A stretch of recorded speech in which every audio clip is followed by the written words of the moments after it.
Hi, என்னோட name Bala from Besant technology OMR branch. So today placement success ஸ்டோரியில் student name Karthik. இப்போ ரீசெண்டாக வந்து நெட்வொர்க் இன்ஜினியர் ரோலில் 3 LPL ஆஃபர் வாங்கியிருக்காங்க. So congrats. Thank you sir. Okay, so உங்களோட ப்ரொஃபைல் பற்றி நீங்கள் சொல்லுங்கள், உங்களோட பேக்ரவுண்ட் சொல்லு. நான் வந்து நெட்வொர்க் இன்ஜினியராக செலக்ட் ஆயிருக்கேன் 3 LPAக்கு. இங்கே பெசன்ட் டெக்னாலஜிஸில் நல்லா படித்து அது மூலியமாக தான் செலக்ட் ஆனேன். நான் வந்து சேலமில் மகேந்திரா இன்ஸ்டியூட் ஆஃப் டெக்னாலஜியில் படிச்சிருக்கேன். பிஇ கம்ப்யூட்டர் சயின்ஸ் முடிச்சிருக்கேன். இந்த ரோல் வந்து இங்கே சிசிஎன்ஏ சர்டிஃபிகேட் முடிச்சா மட்டும்தான் ஈஸியாக நம்மளால கிராக் பண்ண முடியும், இல்லைன்னா அது கஷ்டமா இருக்கும் ரொம்ப. ஓகே ஓகே, எந்த இயர் பாஸ்ட் அவுட் நீங்கள்? 2025 passed out. 2025 passed out. Okay சரி. உங்களுக்கு பெசன்ட் டெக்னாலஜி எப்படி தெரியும்? நான் வந்து ஆக்சுவலாக ஃபீட்பேக்ஸு கூகுள் ரிவ்யூஸ்லாம் பார்த்து அதுல இருந்தா சார் நோட் பண்ணி வந்தேன். சரி, இப்போ உங்களுக்கு ட்ரைனிங் கொடுத்தாங்க இல்லையா, அது எப்படி இருந்தது? அது வந்து உங்களுக்கு இன்டர்வியூக்கு யூஸ்ஃபுல்லா இருந்ததா? அதை பத்தி ஃபீட்பேக்.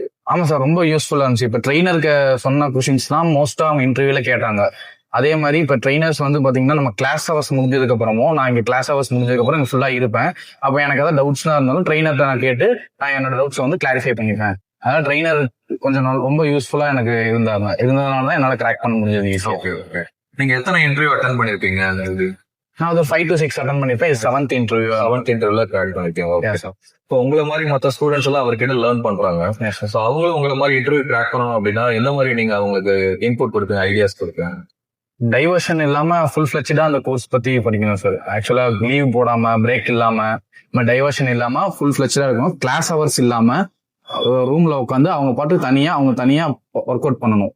டவுட்ஸ் எதாவது இருந்துச்சுன்னா, கிளாரிட்டியா எதாவது இருந்துச்சுன்னா ட்ரெயினர்கிட்ட கேட்டு அந்த மாதிரி கொஞ்சம் பிக்கப் பண்ணா ஈஸியா அவங்க கிராக் பண்ணிடலாம் இன்டர்வியூ. ஓகே.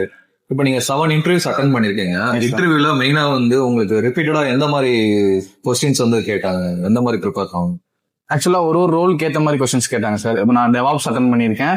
அது வந்து டெவாப்ஸ் ரிலேட்டடா தான் கொஸ்டின்ஸ் கேட்டாங்க. இப்போ சிசிஎன்ஏ இப்போ லாஸ்டா நெட்வொர்க்கிங் அட்டன் பண்ணேன், அதுவும் அதே மாதிரி தான் கேட்டாங்க. மீதியெல்லாம் வந்து நான் டிடி அந்த மாதிரிலாம் தான் அந்த ரவுண்ட் வரையும் தான் வந்திருக்கேன். ஹெச்ஆர் ரவுண்ட் வரையும் நான் போனதில்லை. கொஸ்டின்ஸ் எல்லாம் பாத்தீங்கன்னா அந்த ரோலுக்கு ஏற்ற மாதிரி பேசிக்கான லெவல்ல இருக்க கொஸ்டின்ஸ் தான் கேட்கறாங்க. இங்க நமக்கு வந்து ட்ரெயினர் வந்து ரொம்ப இன்டர்மீடியட் லெவல்ல தான் சொல்லி தராங்க. அதனால நமக்கு யூஸ்ஃபுல்லா இருக்கு. Okay, all the best. நல்லா. Thank you sir. ஓகே.